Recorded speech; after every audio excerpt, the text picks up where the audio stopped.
नमस्कार दोस्तों। आज हमारे जो 10 दिन से जैनों के पर्युषण पर्व चल रहा था, जो 10 दिन से हमारे व्रत चल रहे थे, उसका आज समापन हुआ है। और अब से कुछ दिन हम लोग आगे तक अपने विगत वर्ष में, पिछले वर्ष में जाने अनजाने में अपने मन, वचन और कर्म से किए गई सभी गलतियों, सभी अपराधों के लिए अपने परिचितों से माफ़ी, अपनी क्षमा याचना करेंगे।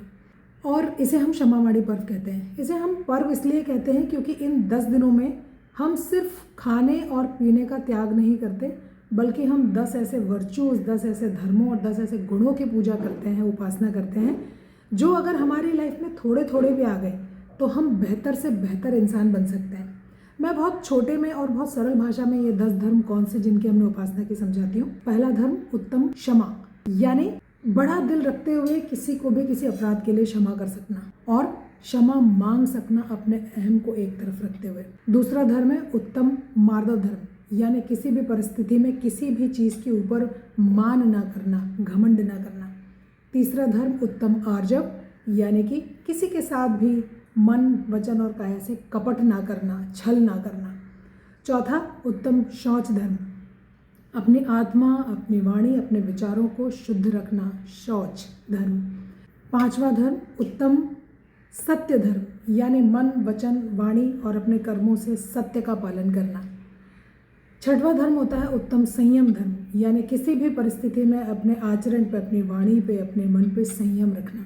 अगला धर्म उत्तम तप धर्म, यानी तपस्या।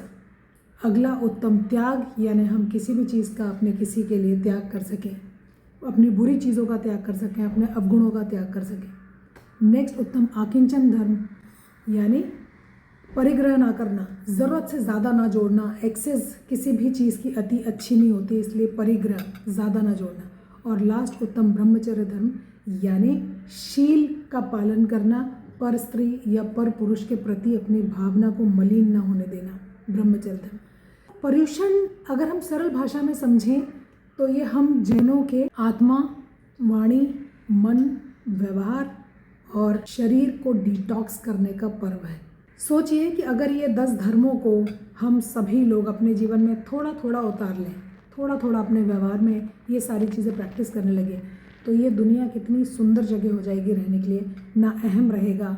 अगर हम क्षमा मांगने लग जाएं, अगर हम क्षमा करने लग जाएं, अगर हम ये सारे वर्चूज़ का पालन करने लग जाएं, तो प्रेम, अपनापन और अच्छी भावनाएं कितने अच्छे से सब में फैलेंगी।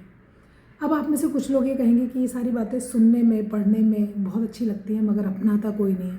तो इस बात पर मैं एक छोटी सी बात कहूँगी कि हम दुनिया का जिम्मा नहीं ले सकते, हम किसी को नहीं सुधार सकते। शुरुआत होती है खुद से।